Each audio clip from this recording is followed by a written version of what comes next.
શ્રીમદ સદ્ગુણશાલિનમ ચિદે વ્યાપ્તમ ચ દિવ્યાકૃતિમ જીવે સાક્ષરમુક્તકોટિસુખદમ નૈકાવતારાધિપમ જ્ઞેયં શ્રીપુરુષોત્તમં મુનિવરૈ વેદાદિકીર્ત્યં વિભું તન્મૂલાક્ષરયુક્તમેવ સહજાનંદં ચ વંદે સદા. શ્રી સ્વામિનારાયણ ભગવાનની જય, અક્ષર પુરુષોત્તમ મહારાજની જય, ગુણાતીતાનંદ સ્વામી મહારાજની જય, ભગતજી મહારાજની જય, શાસ્ત્રીજી મહારાજની જય, યોગીજી મહારાજની જય, પ્રમુખ સ્વામી મહારાજની જય. શાસ્ત્રીમાના વખતમાં બધા બેઠા હતા ને એ ખરી વખત પગે લાગીને પાછળ બેસવા જતા હતા. આગળ જગ્યા ખાલી હતી, એટલે આગળ અહીં બેસ ને. મહારાજ કહ્યું છે કે જે જેને જ્યાં ઘટે ત્યાં બેસવું, પાછળ કેમ જાય છે? સ્વામી એની સાથે પણ નહીં ફાવે. શું કે એની સાથે નહીં ફાવે. હજુ આ પૂરો ઓલો બોલી ઉઠ્યો, એ બેસે હું ઊભો થઈ જઈશ, એ બેસે તો હું ઊભો થઈ જઈશ. એને એમ કે મારી સાથે નહીં ફાવે એટલે હું કંઈ નમતો મૂકું. શેરની વાત સવા શેર, એ બેસે તો ખરો, હું ઊભો થઈ જાઉં. લો કેવું કે આ દેહાયમાન. પછી દેહાયમાનમાં બીજું બધું આવે છે, બધું ઘણું અંદર. આપણે આ દેહને કારસો ના આપીએ, સેવા કરવાની, તો મનથી તો બધું બરાબર છે, પણ શરીરને પણ કારસો આપવો, કરવો. ટૂંકમાં આળસ ત્યાગ કરો. આ બધું ના બાજુ વરો, જાગો, આપણે કરવાનું કરો, બીજું ત્રીજું ના કરો. પછી અવરો પક્ષ, હા, ખોટી વાતનો પકડી રાખે ને પછી અવરા માણસનો પક્ષ રાખે. પક્ષ આમની બાજુ ઢળો તમે. પ્રમુખ સાહીને આ ભગવાને સંતના વચન સાચા થાય ને એ રીતે વર્તો, એ રીતે વિચારો. તમને ન બેસતું હોય ને તો માનો. સ્વામી કહ્યું હોય આમ કે ભાઈ આપણે આ કરવું જોઈએ, લાગે કે આવું ના થાય આ જમાનામાં. આમ તેમ જો આ યુએનઓમાં શું થયું, આપણી મર્યાદાનું પાલન કર્યું ને. અહીંની જ વાત છે. નેરોબી 1960માં યોગી આપા કંપાલા જતા હતા ને, એટલે પ્લેનમાં બધા ઉતાર્યા. આ બધા ગભરી ગયા કે આ કેવી રીતે. અને તે વખતે તો બધા યુરોપિયન હતા. તે વખતે બધા અંગ્રેજ પેલી મહિલાઓ હતી, આ હતી, તો બોલાય જ નહીં કંઈ. બાપા કહે ના જવું, કસોટી કઈ બરાબર નહીં. હજી બધા ઉતર્યા, બધા પ્રેમ, કોઈ આર્ગ્યુમેન્ટ કાંઈ કોઈ જરાક બોલ્યું નથી. પણ ટૂંકમાં કહેવાય છે કે આવું હોય, અને તે વખતે બાપાનો પક્ષ લાવો. હા, એમને જે ગમે રીતે એ બાજુ ઢળવું, એમના વિરુદ્ધમાં ના થાય. બાપા ના થયા એવું બધું છે ને. અવરો પક્ષ નહીં. અને અવરો પક્ષ બીજું બધું છે. હા, બધા એવા માણસ હોય એના પક્ષમાં ભરીએ અને ભગવાન સામે પડાય એવું ના કરવું. સમજવું શું? ભગવાનનું સ્વરૂપ. એ ગુણાત્મક નિયમ પારવા, ભગવાનનું સ્વરૂપ સમજવું, સંતનું સ્વરૂપ સમજવું. તેને ધન્ય છે, ધન્ય છે, ધન્ય, તેના પર રાજી રાજી રાજી. આ સમજો આપણે. પછી રાખવું શું? બ્રહ્મ થઈને પરબ્રહ્મને. આપણી ફિલોસફી છે અક્ષર ને પુરુષોત્તમ. આપણે અક્ષર પુરુષ એટલે અક્ષર ને પુરુષ બેની બે ચરણની જ ઉપાસના છે. બે ચરણ, ચાર ચરણની ઉપાસના નથી. જો બીજે બધે 4 ચરણની ઉપાસના છે. લક્ષ્મીનારાયણ, નરનારાયણ, આ બધા આપણે તો 2 ચરણની ઉપાસના છે. પણ કેવી રીતે ઉપાસના? બ્રહ્મરૂપ થઈને. એટલે જેમ અત્યારે નાહી ધોઈને આવ્યા ને તમે, આપણે ભગવાન આગળ જવું હોય, આરતી કરીએ, નાહી ધોઈને આવીએ, તે દેહની શુદ્ધિ. એમ આત્માની શુદ્ધિ થઈને ભજન કરવું. જો પહેલાં દેહની શુદ્ધિ આવે, પછી મનની શુદ્ધિ, પછી જીવની શુદ્ધિ. એટલે આ જે અક્ષરરૂપ થઈને પરબ્રહ્મની ઉપાસના કરવી એ કંઈ સાંપ્રદાયિક વસ્તુ નથી, એ યુનિવર્સલ છે. જો નાવું ધોવું છે એ ખાલી આપણા BAPS વાળાને જ છે, સ્વામિનારાયણ સંપ્રદાયના વાળાને છે નાવું ધોવું? આખી દુનિયાના છે, બધાના છે. અરે ભેંસને નવડાવે છે, આ કૂતરા બિલાડીને નવડાવે, એના સ્પેશિયલ સાબુ આવે છે. એટલે એ કંઈ સાંપ્રદાયિક વસ્તુ નથી. હા, કોઈ સવારે નાય, કોઈ સાંજે ને, કોઈ અઠવાડિયે કરે ને. અમે કેટલ અમે કાકા તો 62 વર્ષે નાહ્યા, જન્મ્યા કોઈ નાહેલા જ નહીં. સંતોએ પકડીને ઘસીને પોપડા કાઢ્યા. પણ નાયા એટલે ટૂંકમાં કહે કે નાવું એ કોઈ સાંપ્રદાયિક વસ્તુ નથી, એ શુદ્ધિકરણ છે, દેહની શુદ્ધિ. એ મનની શુદ્ધિ છે. આપણે આ ભજન ભક્તિ કરીએ, સારી ભાવના, સારા ગુણો, મનની શુદ્ધિ છે. તેમ જીવની શુદ્ધિ છે. જીવ પણ ખરડાયેલો છે કામ, ક્રોધ, લોભ, મોહથી. તો એને સાફ કરવું એ બ્રહ્મરૂપ થવું. જીવની શુદ્ધિ એટલે બ્રહ્મરૂપ થવું, આત્મારૂપ થવું, શુદ્ધ આત્મારૂપ. તો એટલે જો ભગવાનને ભજવાય તો ગમે હોય, સાંપ્રદાયિક વસ્તુ છે જ નહીં. બ્રહ્મરૂપ થવું આત્માથી સાંપ્રદાયિક વસ્તુ નથી, યુનિવર્સલ છે, બધા માટે છે. કે જીવની શુદ્ધિની પરાકાષ્ઠા બ્રહ્મરૂપ થયો એટલે શુદ્ધિની એથી આગળ કોઈ શુદ્ધિકરણ રહેતું જ નથી. ફાઇનલ બ્રહ્મરૂપ થાય એટલે પછી શુદ્ધ થઈ ગયો. 1% 0.0001% ગંદકી ના રહે બ્રહ્મરૂપ થયેલા.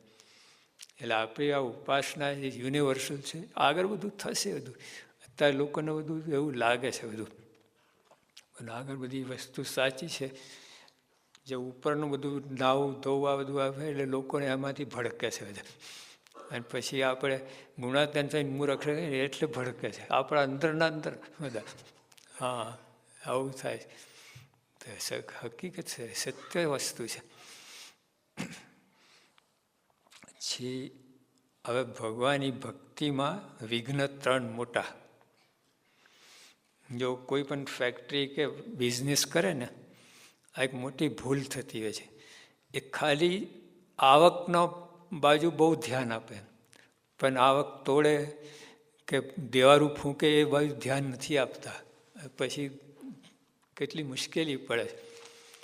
મોટું ટર્નઓવર, કેટલું ટર્નઓવર થતું હોય, પણ તો પછી જો આ કેલ્ક્યુલેશન ના કર્યું હોય, કયા ફેક્ટર છે કે જે તમારે આવક ઘટાડે અથવા દેવારું ફૂંકવું પડે, વિચાર નથી કરતા.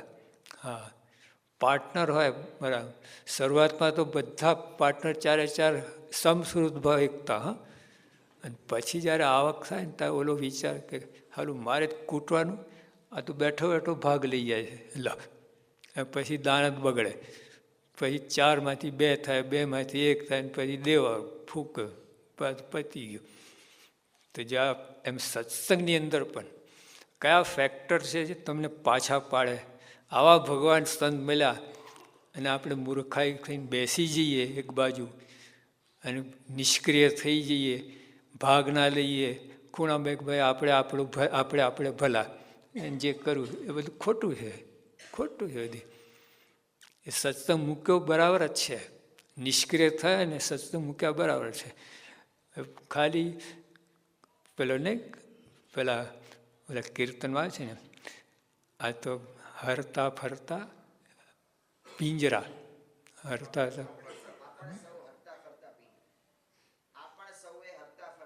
હા દેખાય આમ માણસ આમ તંદુરસ્ત, પણ પિંજરું જ છે, મરેલો જ છે. હવે કાંઈ એને ઉદાસીનતા આવી ગઈ છે.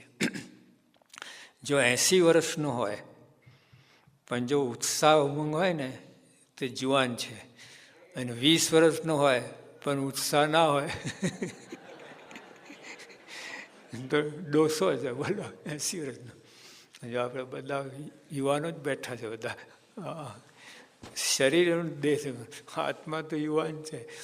એટલે આપણે ત્યાં બધા આપણે ઓલા કાકા હતા વિદ્યાનગરમાં 96 વર્ષની ઉંમર, 98 ઇંગ્લેન્ડમાં છે. હજુ ત્યાં જે બોલા જે એટલા જોરદાર છે તો જે જુવાન જ કહેવાય. અને અત્યારે 20 વર્ષનો હોય પણ શ્રદ્ધા ભક્તિ સેવા બધા માણસ કર્યા કહે ડોહો છે. એટલે અહીંયા મહારાજ કહે છે આ ફેક્ટર જોવાના આપણે સત્સંગમાં આપણને શું પાછા પાડે કયા કયા એ બધું ધ્યાનમાં રાખવાનું છે. તો યોગી આપા કહે છે કે આ 3 મોટા ફેક્ટર આ છે. પોતાના દોષ ના ઓળખાય, બહુ અઘરું છે. બીજાના દોષ તરત દેખાય તમને ફટાક દેને, પોતાને દેખાતા જ નથી, બહુ અઘરું છે. જો પરમ ચૈતન્યાનંદ સ્વામીને 24 વર્ષે ખબર પડી, 12 ગુરુ અને 12 સદગુરુ રહ્યા, અને પછી સત્સંગી તો આ જ થયો. હા, કા બધું બીજાને ઉપદેશ આપ કરતો હતો, ઉપદેશ તો પોતાને લેવાનો હતો. જો ગુણાતીત સ્વામીની વાતમાં છે કે જેવો બીજાને સમજાવવાનો આગ્રહ છે તેઓ પોતાને સમજવાનો હોય, ને જેવો બીજાને દોષ જવાનો આગ્રહ તેવું પોતાના દોષ ટાળવાનો હોય તો ખાલી જગ્યા પૂરો, કાંઈ કસર રહે નહીં. સત્સંગ શું કામ કહીએ, શા માટે કહીએ? કાંઈ કસર નહીં. તો જો કાંઈ કસર, એનો આખો ઉપાય એના ઊંધું જ કરીએ છીએ આપણે, કસર વધે એવું જ કરીએ છીએ.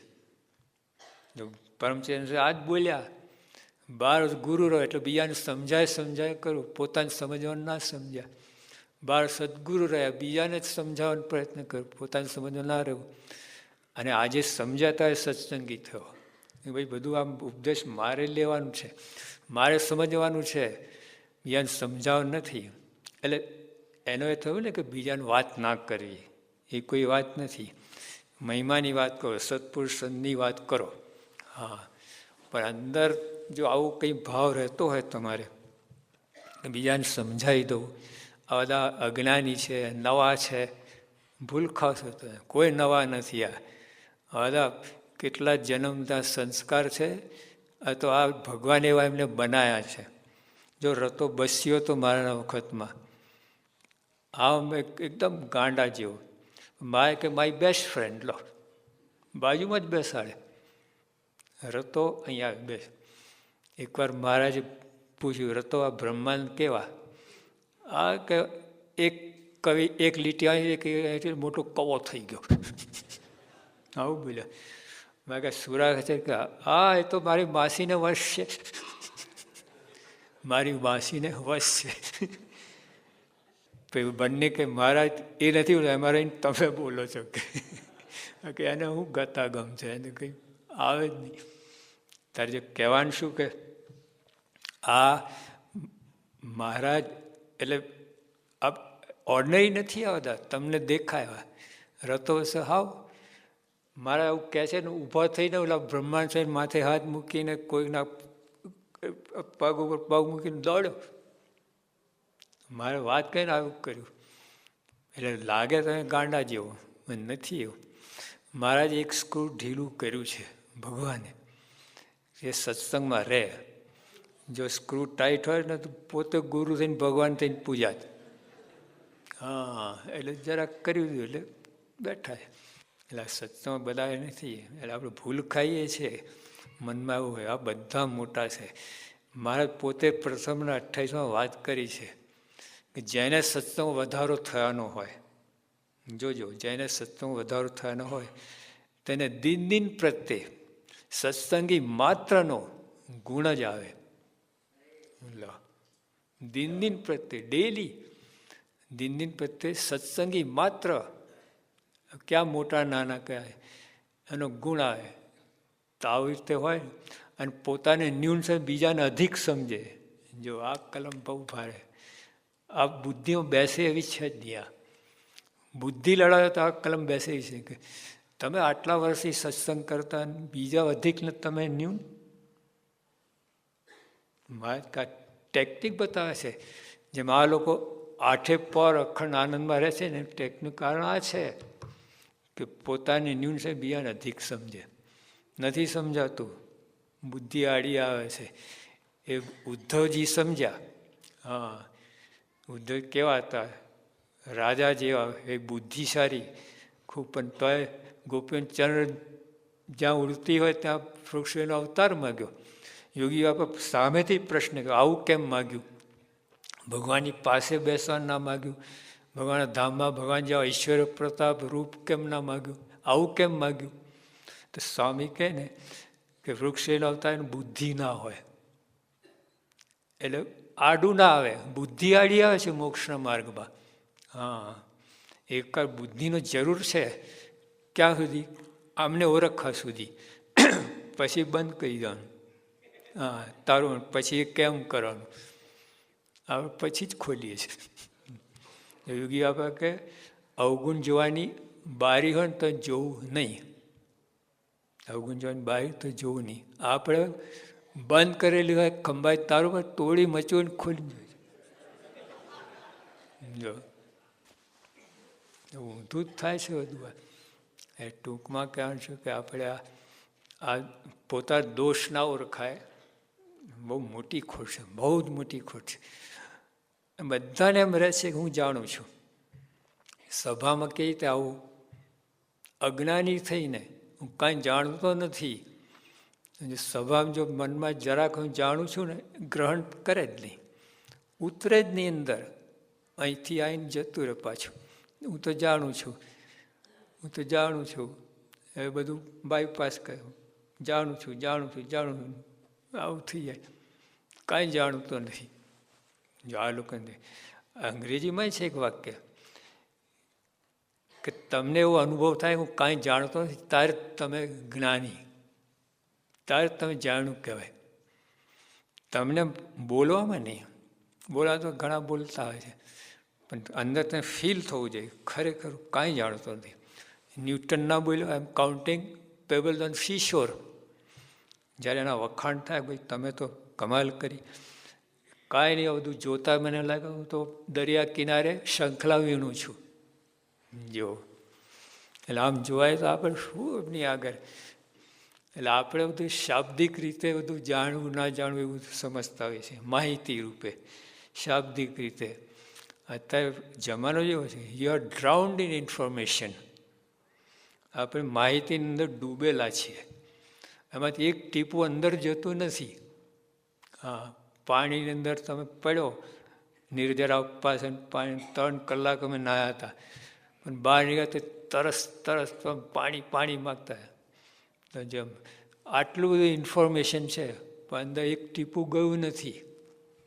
જાણવું આ કહેવાય. એટલે અહીં પોતાના દોષ ઓળખાય એ કહ્યું. પછી ભગવાનના ભક્ત કે મન નોખું પડી જાય છે, એ ના થવું જોઈએ. જરીક વાતમાં જરાક ઉદાસીનતા, તમારી સાથે ના ભરો, તમે સંમત ના થયો ને કેન્સલ તરત જ. આપણે માનવ માત્રની કમજોરી છે આ, આખા હ્યુમન રેસની મોટા મોટી એક વીકનેસ હોય ને. કોઈનો જરાક એ તમારી સાથે સંમત ના થયો ને કેન્સલ. તમે ખોટા હતા હોય ને, ખોટા હતા મારે સંમત થવું જ જોઈએ એવું આપણે મનમાં આગળ રાખીએ છીએ, તો એ તો ખોટું જ કહેવાય ને. સંપની અંદર બહુ જરૂર છે. એ હવે કેટલું બોલ્યા છે સંપ માટે. બાબા પૈસા નથી જોઈતા, સંપ જોઈએ છે. આ યોગી આપા પૈસા ના જોઈ તો શું વાતમાં માલ છે. હવે હું ટપાલની સેવામાં હતો ને, 13 પૈસાની ટિકિટ, લાલ ટિકિટ આવતી એમ એક્સપ્રેસ ડિલિવરી માટે. એ લગાડો તો રવિવારે તમને પોસ્ટ મળે એમ એક્સપ્રેસ ડિલિવરી. મારી પાસે ટિકિટ 13 પૈસાની હતી નહીં, અને બીજી મેં કહું તો 12 પૈસા થાય, 14 થાય, 12, 14 થાય, 15 થાય, 13નો મેળ ના આવે. પછી મેં 14 પૈસાની લગાડી. કોઈ તે દિવસે બાપાને પૂછ્યું આ કેટલી ટિકિટ લગાડી, કે 14 પૈસા. કેટલી લગાડી પડે કે 13 પૈસાની. કેમ 1 પૈસો વધારે લગાડ્યો? ન આપણા બાપનો. જેને 1 પૈસોની પણ ગણતી છે.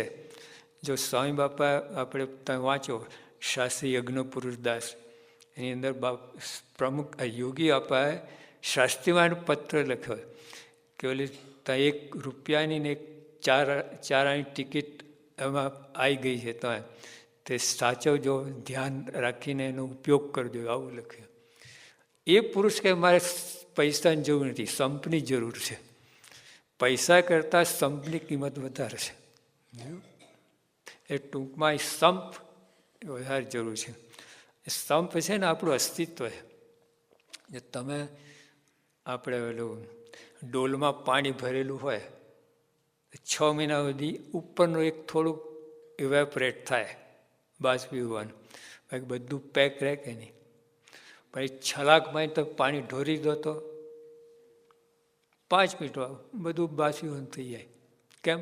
બધા ટીપા નોખા પડ્યા, અસ્તિત્વ મટી ગયું. એટલે સંપ ના તો આપણું અસ્તિત્વ ખોઈ બેસીએ આપણે. આ બધું કેટલા ગયા આપણે, હજારોની ગુલામી એટલે જ ભોગવીને, હજારોની ગુલામીનું કારણ હા, મોટા મોટા પરિવારો, મોટી ફેક્ટરીઓ, મોટા મોટા પેલો આપણે કંઈ એસોસિએશન બધા નાશ પામે. કુસમ અંદર આવો ને ખલાસ બધું. અને સપ રાખવામાં અહમ જ આડું આવે છે. માન છે ને તોડી જ નાખે સંપ. હા, માન છે ને આતંકવાદી છે, એને ઘૂસવા જ ના દેવું આપણા મંડળની અંદર. માનને પેસવા જ ના દેવું. માન પેઠો ને ફૂકા છદાન મેદાન કરી નાખે. જો મનમાં એમ થયું કાંઈ પણ માન માટે અથવા માનની અપેક્ષા, એટલે ખોટે રસ્તે ચડી ગયા, રોંગ હાઈવે પકડ્યું તમે, અક્ષરધામ હાઈવે નહીં. એટલે ખાસ ધ્યાનમાં રાખવું. એટલે સંપ એટલે અહીંયા મારે જેવી વાત કરે કે ભગવાનના ભક્ત કે મન નોખું પડી જાય, એ મોટું વિઘ્ન છે આ. હા, પછી કુસંપ આવે અંદર, મન નોખું પડે ને, બેદરકારી થાય, કોઈને પડી ના આવે, કોઈને પગે ના લાગે, કોઈ પૂછે નહીં, આમ બધું ઊંધું જ થાય. જેને કહે ને ઊંધું જ થવા લાગે. પછી ભગવાનના ભક્ત કે બેપરવાહી થઈ જાય. જો થઈ જાય પછી એકવાર મન ઉદાસ થયો, તમને આમ મનમાં ધક્કો લાગ્યો, મને કોઈ પૂછતું નથી, મારી કોઈને કદર નથી, આ બધું આમ ને તેમ બધા નવા આવ્યા છે ને બધું આમ છે ને બધું બાફે છે ને કંઈ, એવું ના થવું જોઈએ. આ પ્રમુખ છે જો તમે વિચાર કરો, આવા સંજોગ કેટલું કેફને આનંદ છે, એમને કેટલા પ્રોબ્લેમ છે. તમને તો ખાલી એક મંડળનું, એમાં તો આખા સત્સંગનું છે, દેશ પરદેશ બધાનું ધ્યાન, અને બધું જાણે છે A to Z. તમને તમારું જેટલું ખબર, પ્રમુખને તમારી ખબર હશે, તો મંડળને બધાની ખબર છે, ઉદાસીન નથી સેવતા. હા, કેટલા ભયંકર પ્રશ્ન, કેટલું હવે બધા આપણે છે ને એક બાજુ ઊંધા પડીએ એવા પ્રસંગો બને. તો બાપાને એમાં સ્થિર રહે છે. હા, જાણે કે જો હું ઉદાસ થઈ તો બધું આ તો ખલાસ થઈ જશે. જો કંઈ થાય જ નહીં, હવે મનમાં પ્રશ્ન થતો જ નથી, પણ તોય કહેવાનું છે કે એમની વર્કિંગ કાર્ય પદ્ધતિ આવી છે. હા, એટલે આપણે પણ સત્સંગ મૂકી દે એવો વિચાર આવો જ ના જોઈએ. તમે ગમે એમ થાય, આપણા ચૂરે ચૂરા થઈ જાય, આપણું અસ્થિ મટી જાય ને તો સત્સંગ ના છોડવું, આવું પહેલાં દ્રઢ કરવું. કારણ કે અહીં બધું થવાનું છે. સત્સંગમાં 3 વાત થાય છે, ખબર છે? એક દેહાયમાનનું ખંડન, પહેલું માનનું ખંડન, તમારે વિષયનું ખંડન, પછી ત્રીજું સ્વભાવનું ખંડન. હા, સ્વભાવ તો હાલતા ચાલતા, આ બધું એના માટે જ. પેલા બોક્સિંગ કરે ને, બોક્સર પેલા તો મેનેજર હોય ને 2 બાઉટ ગોઠવી આપે, બસ એને બીજું કાંઈ નહીં, બેને લડાવવાનું જ કામ ગોઠવી આપે કે તમારે આ 2 વર્લ્ડ ટાઇટલ માટે આ તમે બેને લડવાનું. એમ અહીંયા ભગવાન બેઠા ગોઠવી આપે, શેરને માથે 1.25 શેર. હા, કે એમને સ્વભાવ ટળાવવા નથી. ઓલા એને ઝાપટે. હા, ઓલાને ભગવાન તો આ થવા ના દે, ગુરુ તો થવા ના દે બધું. એટલે આ બધું સ્વભાવ ઘસાય. પણ તો સત્સંગ ઉદાસ ના થવું, ગમે એમ થાય. આવા ભગવાન મળ્યા, આ બધું થાય ઉદાસીનતા છે બધું એક ઢેફું. અને ભગવાન જે પ્રાપ્ત થયા છે તો હિમાલય છે. શું કામ ગભરાઈ જાઓ છો? આટલું સભા મૂકવું પડે, આટલું ખંભવું પડે, એ નથિંગ. ભગતજી મહારાજ બોલ્યા છે કે ગુણાધન છે જે મને આપ્યું છે એ જોતા મને લાગે મેં કાંઈ કર્યું નથી. આ ભગતજીની સાધના કેવી હતી, 3.5 વર્ષથી ભૂખા કાઢીને, અને તો એ શું કહે છે, મને સ્વામી આપ્યું ને એ જોતા મેં કાંઈ કર્યું નથી. આ કેટલું અપમાન સહન, આપણે આટલું અપમાન સહન કર્યું ના હોય અને પછી આવી પ્રાપ્તિ થઈ જાય. પણ એટલે આપણે સમજતા જ નથી.